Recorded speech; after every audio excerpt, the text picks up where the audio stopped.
حضرت بلال رضی اللہ تعالیٰ، حضرت بلال آئے جناب عمر سے ملنے، کیسر و کسرا بھی آئے تو عمر خاطر میں نہ لائے، پر بلال حبشی دروازے پہ داخل ہوئے تو فاروق اعظم نے کرسی چھوڑ دی، ہاتھ باندھ کے کونے میں کھڑے ہو گئے۔ کالا رنگ ہے، نام بھی لکھنا نہیں جانتے، زمانے میں تعارف کوئی نہیں۔ حضرت عمر نے ہاتھ باندھا ہے، لوگ کہنے لگے عمر تو کیسے ہو، کسرا سے نہیں ڈرتا، یہ کون آ رہا ہے جس کے لیے تیرا اتنا استقبال ہے؟ حضرت عمر کہنے لگے چپ کر جاؤ، اس کی بات نہ کرنا، اسے آنے دو، اسے آنے دو، اس کی بات نہ چھیڑنا۔ حضرت سیدنا بلال آئے، کہنے لگے امیر المومنین کیا کر رہے ہو؟ فرمایا نہیں چپ کر یار، بازو پکڑا، اپنی کرسی پہ بٹھایا۔ حضرت بلال کہنے لگے حضور میں غلام ہوں، مجھے تو طریقے بھی نہیں آتے ان کرسیوں پہ بیٹھنے کے، میں تو غریب ماں کا بیٹا، غلام باپ کی اولاد، سلیقہ، یہ آپ کیا کر رہے ہیں؟ تو حضرت عمر کہنے لگے بلال تھا تو غلام ہی، پر جب سے مصطفیٰ کا غلام بنا ہے تو ہمارا امام بن گیا ہے، اب تو امام ہے رسول اللہ کی امت کا۔ فرمایا وہ مجھے دن یاد ہے جب مکہ فتح ہوا تھا، بت ٹوٹ گئے تھے، بڑے بڑے سردار تھے، اور میرے نبی نے فرمایا بلال سے کہو کعبے کی چھت پہ چڑھ کے اذان دے، تو لوگوں نے کہا حضور یہ سارے جل گئے ہیں، کسی اور کی ڈیوٹی لگا دے۔ حضور نے فرمایا چپ کرو، بدر میں مار کھا کے اذان پڑے تو بلال، احد میں پتھر برسے اذان پڑے تو بلال، تپتے صحراؤں میں پڑے تو بلال، ہر جگہ مار کھائے تو بلال، اور آج اگر اللہ نے عزت دی ہے تو میں لوگوں کو دیکھ کے بلال کو عزت نہ دوں؟ میں بتانا چاہتا ہوں کہ رسول اللہ کی غلامی میں عزت ہے۔ فرمایا کوئی اوپر نہیں چڑھے گا، ابو بکر بھی نیچے، عمر بھی نیچے، عثمان و علی، طلحہ اور زبیر بھی نیچے۔ آج یہ حبشی غلام کعبے کی چھت پہ چڑھے گا اور میں دنیا کو بتاؤں گا کہ اصل عزت اسی کے پاس ہوتی ہے جو رسول اللہ کا غلام ہوا کرتا ہے۔ بھائی یاد رکھیں عزت حضور کی غلامی میں ہے، نہ یہ دیکھو میری برادری کیا کہتی ہے۔ حضرت سلمان فارسی گورنر تھے، کھانا کھا رہے تھے، دسترخوان بچھا تھا، رسول پاک صلی اللہ علیہ وسلم کا فرمان ہے روٹی کا لقمہ دسترخوان پہ گرے اٹھا کے کھا لو، اللہ تمہاری بخشش فرما دے گا۔ دسترخوان صاف ہوتا ہے، روٹی، بڑے گورنر تھے آپ، بڑے بڑے سفیر بیٹھے تھے، وزیر بیٹھے تھے، روٹی کا لقمہ گر گیا۔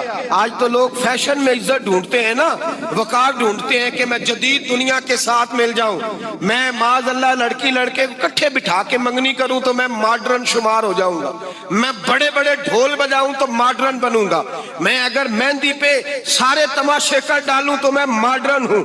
دیکھو عزت کس بات میں۔ حضرت سلمان فارسی روٹی کھا رہے تھے، سفیر وزیر نہ جانے بڑے بڑے لوگ بیٹھے تھے، کھانا کھاتے کھاتے لقمہ گرا دسترخوان پہ، حضرت سلمان فارسی نے سمیٹا، منہ میں رکھا، پھر انگلی مار کے دسترخوان صاف کیا۔ ایک صحابی کان میں کہنے لگے سلمان کیا کر رہے ہو؟ کیا کر، آپ گورنر ہیں، سوچئے تو صحیح، یہ لوگ کیا کہیں گے دنیا دار کے مسلمانوں کو روٹی نہیں ملتی، اٹھا اٹھا کے کھا رہے۔ کان میں بات کی، کان میں۔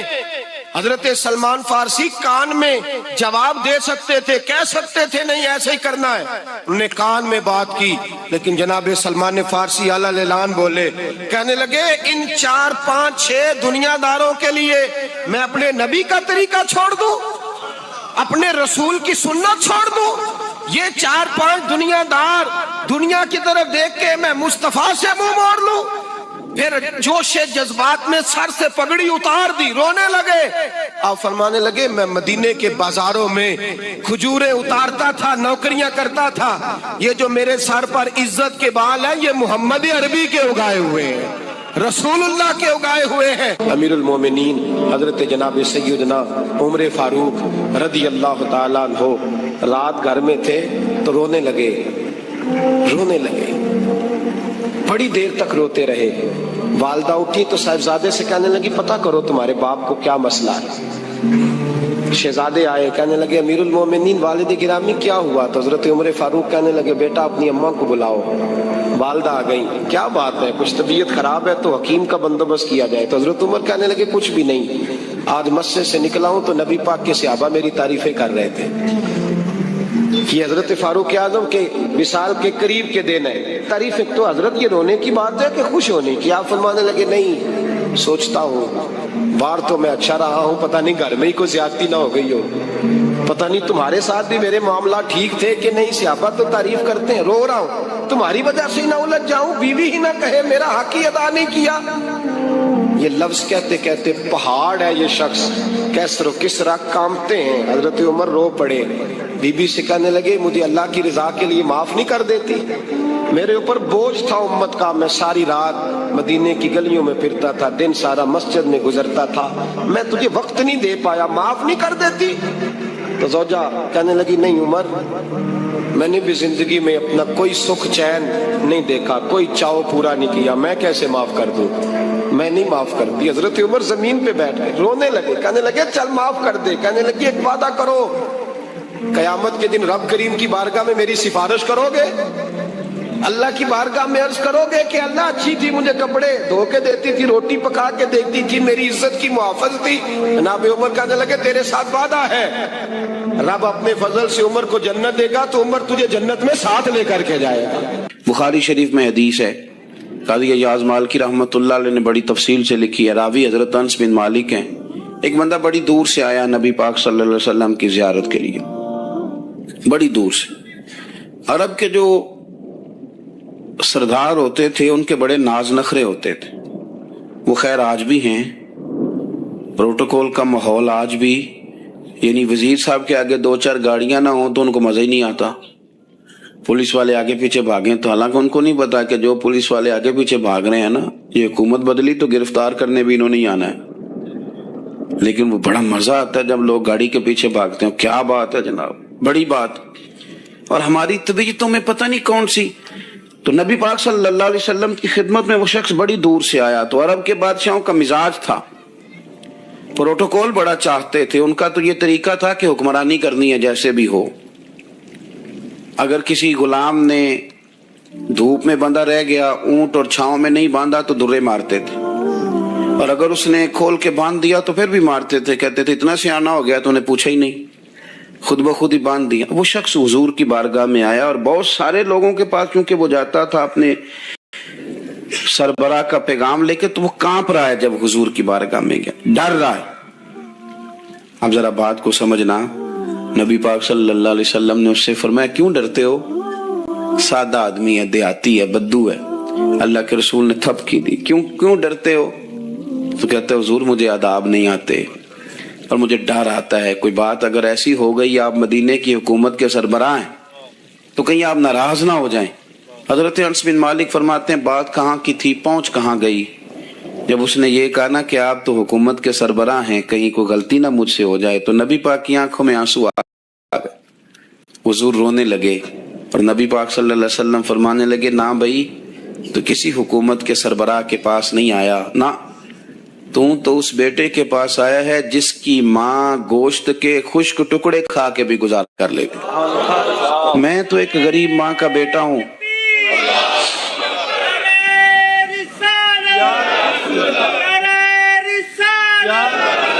بھائی اگر آپ کا یہ ذوق بن جائے، دیکھو نا آج تو لوگ بھول جاتے ہیں نا، کپڑے بدل لیتے ہیں تو وہ سمجھتے ہیں کہ شاید سارا کچھ ہی بدل گیا.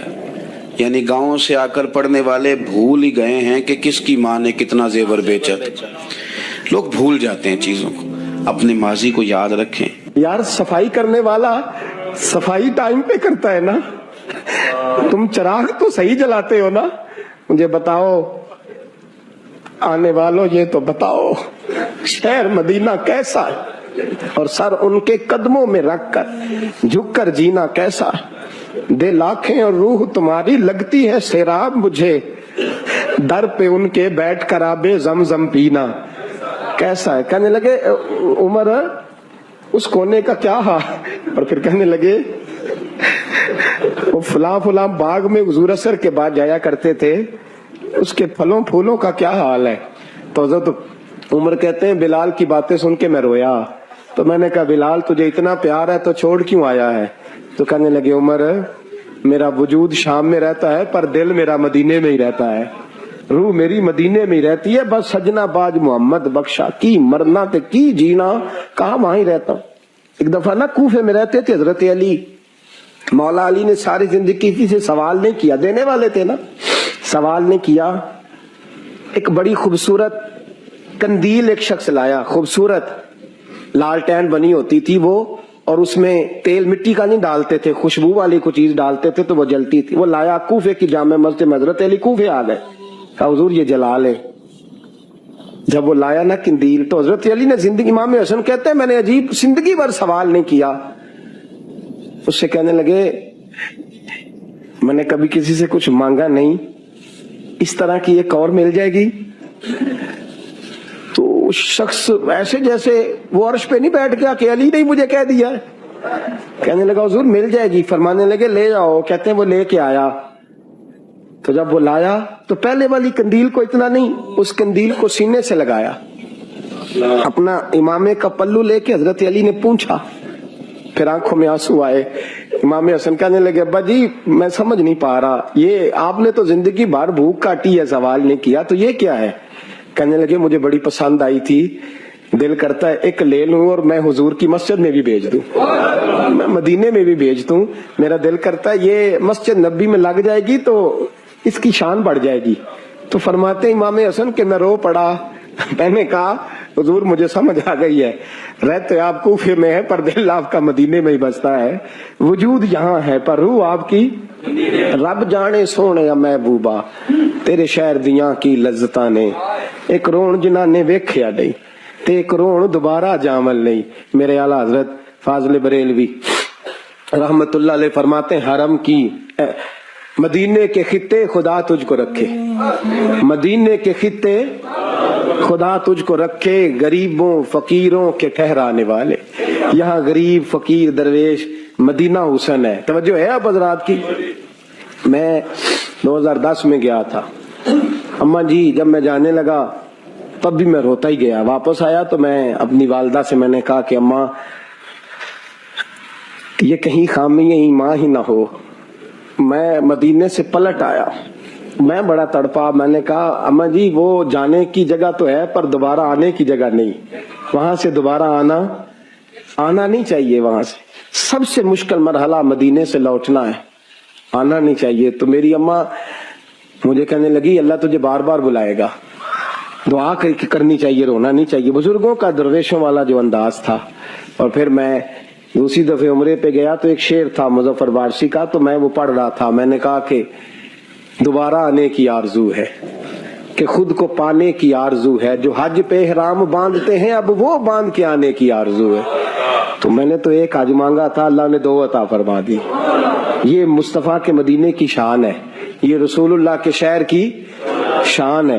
میرے دوستو اللہ بڑا بے نیاز ہے، وہ میرے جیسے لوگ، میرے جیسے، سچی بات ہے، میرے جیسے لوگ اس کا، میں کبھی بھی مدینہ منورہ میں حاضر ہو کے لوگ اور باتیں سوچتے رہتے ہیں اور میں مسجد میں بیٹھا ہوتا ہوں، تو میں جب پہلی دفعہ گیا تھا تو ایک بی بی بیٹھی تھی سادی سی عورت رات کو، تو اپنا زبان یار من ترکی بگویم پنجابی میں وہ بات کر رہی تھی، تو وہ جملے اس کے مجھے یاد رہتے ہیں جب میں مدینے جاتا ہوں۔ سادی بی بی جنت البقیع کے باہر بیٹھی تو بوڑھی اماں سادے سے کپڑے، تو شعر پڑھ رہی تھی۔ وہ کیا شعر تھا اس کا، کوئی وہ اس پہ شاعرانہ ردیف کافی یہ پورے نہیں اترتے، لوگ کہیں گے یہ مصرع شاید لحاظ سے ٹھیک نہیں ہے صنعت کے لحاظ سے، لیکن اس کا انداز تھا نا تو تھا بڑا با کمال۔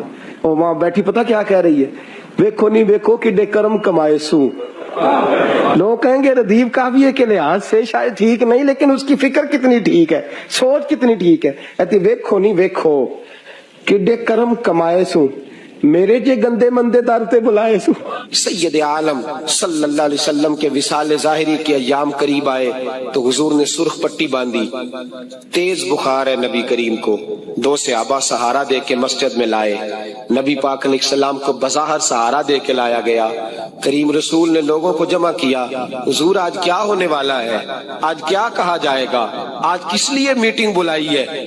نبی کریم کے کل صحابہ جب مسجد میں جمع ہوئے تو کھچا کھچ مسجد بھری ہے۔ وصال ظاہری سے چند یوم پہلے کی بات، نبی پاک نے فرمایا آج تمہیں کوئی جہاد کی ترغیب نہیں دینی، آج کوئی نیا پیغام نہیں دینا، آج تمہیں بتانا ہے کہ رب نے اپنے بندے کو اختیار دیا ہے، چاہے تو دنیا میں رہے چاہے تو اس کی بارگاہ میں حاضر ہو جائے.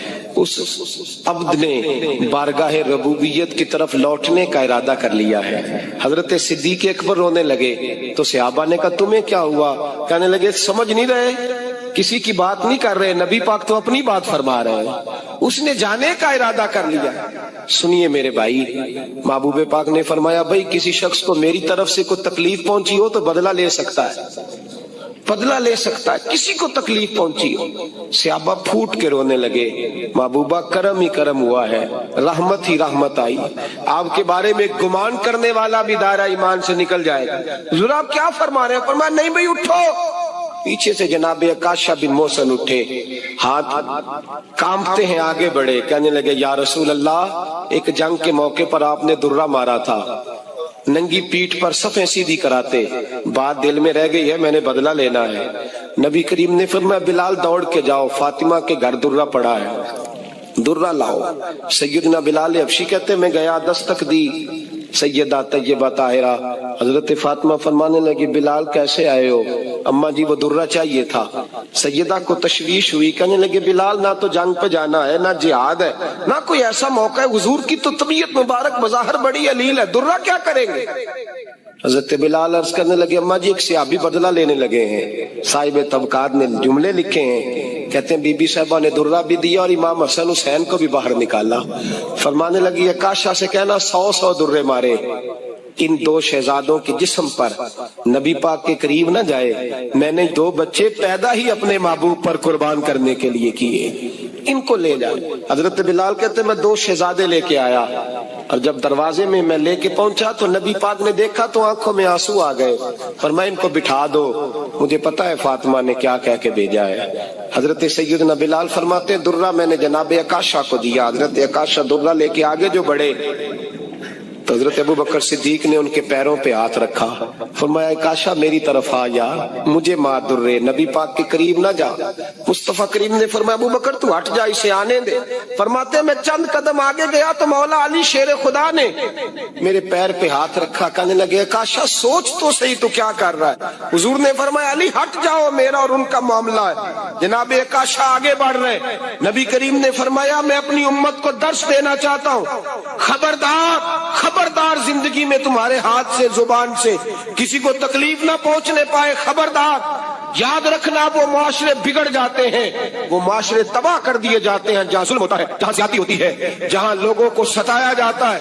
محبوب کریم کے قریب آئے حضرت عکاشہ کہ حضور میری پیٹھ ننگی تھی, آپ بھی ذرا کپڑا ہٹائیے. نبی کریم نے پیٹھ سے کپڑا ہٹایا. جناب عکاشہ نے درہ جو اٹھایا تو صحابہ کی چیخیں نکلی.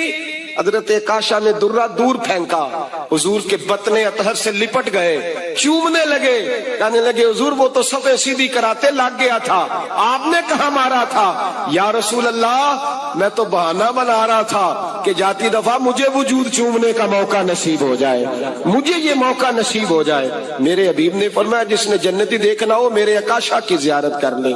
بھائی ظلم کا دروازہ کھلا ہوا ہے اور لوگ بھول جاتے ہیں زیادتی کرتے ہوئے. وہ بہو سے ہی کیوں نہ کرے, وہ اپنے گھر کے بھول جاتے ہیں کہ شاید پوچھنے والا کوئی نہیں, شاید میزان نہیں لگے گا. ایران کے بادشاہ نے اپنے بیٹے کو پڑھانے کے لیے ایک استاد صاحب کا بندوبست کیا. استاد صاحب کو کہا کہ میرے بچے کو دین پڑھائیے, میں چاہتا ہوں کل اس نے عنان حکومت کو سنبھالنا ہے تو یہ دین سے آگاہ ہو جائے, اس کو کچھ سکھائیے پڑھائیے. بہت نیک بزرگ بڑے درویش عالم پڑھانے لگے, اسباق مکمل ہو گئے, دین کے اسباق قرآن مجید پڑھایا, احادیث طیبہ کا درس دیا, اصول فقہ سے روشناس کرایا. جب بچے نے مکمل تعلیم حاصل کر لی اور آمین ہو گئی, دستار ہو گئی, فارغ ہو گئے, تو پھر ایک دن استاد صاحب نے کہا بیٹے کل تم نے ضرور آنا ہے, کچھ بات کرنی ہے. شہزادہ گیا ملنے استاد صاحب سے. استاد صاحب نے کنڈی لگا لی, ہاتھ میں درہ پکڑ لیا, مار مار کے پورے وجود کو زخمی کر دیا. کوئی غلطی نہیں, کوئی بات نہیں, مارا. اب بچہ آیا آ کے بادشاہ سلامت سے کہا کہ ابا جی سمجھ نہیں آئی, بڑا مارا ہے استاد. تو سیانے تھے نا بادشاہ, یہاں تو قاری صاحب روز کٹہرے میں کھڑے ہوتے ہیں, مولوی صاحب آپ نے میرے بچے کو کیوں مارا ہے؟ آپ 8,000 کے مولوی ہیں, میرا کئی کروڑ کا بچہ ہے, سویرے بدل لیں گے. خبردار آپ نے بچے کو ہاتھ لگایا, اپنی حیثیت میں رہے معاذ. جو قومیں استادوں کو کٹہروں میں کھڑا کرتی ہیں وہ ترقی نہیں کر پاتی.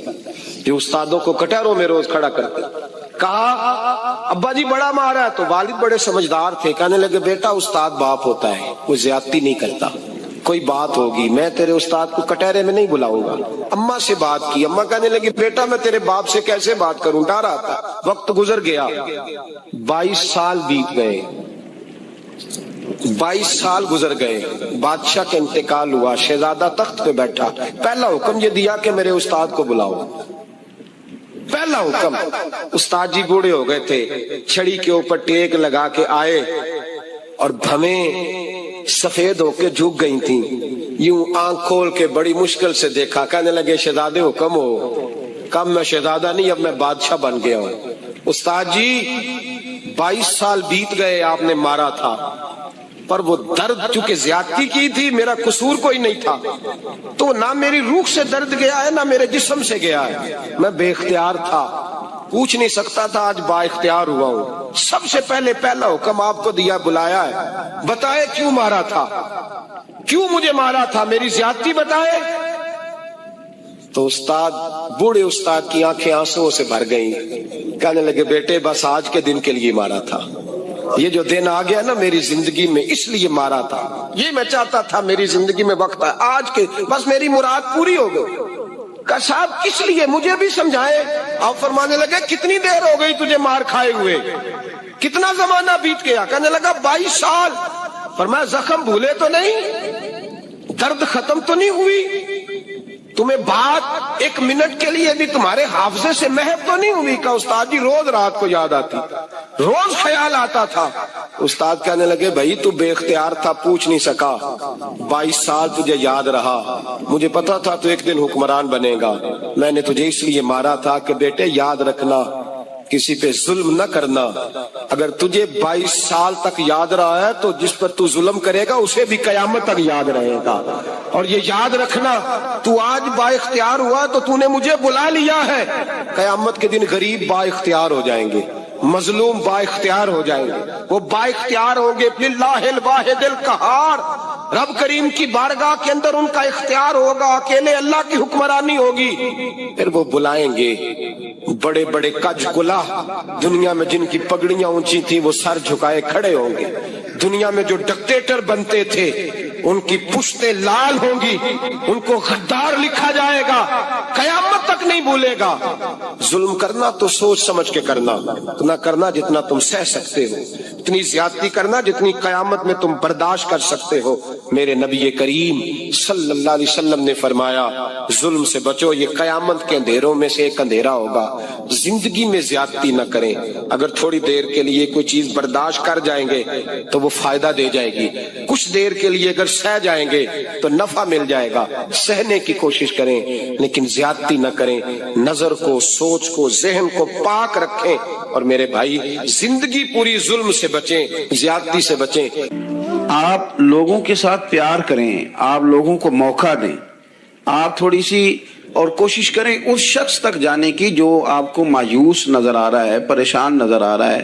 یہ ہمیں میلاد والے محبوب صلی اللہ علیہ وسلم نے درس دیا. ایک اور پہلو, حضور سید عالم صلی اللہ علیہ وسلم نے, ہمارے ہاں نا ابھی بھی برادری کی تقسیم ہے, ابھی بھی, اور کچھ میں نے ایسے کمزور لوگ بھی دیکھے. یہ اس طرح کی حرکتیں ہارے ہوئے لوگ کرتے ہیں, ہارے ہوئے لوگ جو اپنے آپ کو سمجھتے ہیں کہ میں کوئی بڑا آدمی ہوں.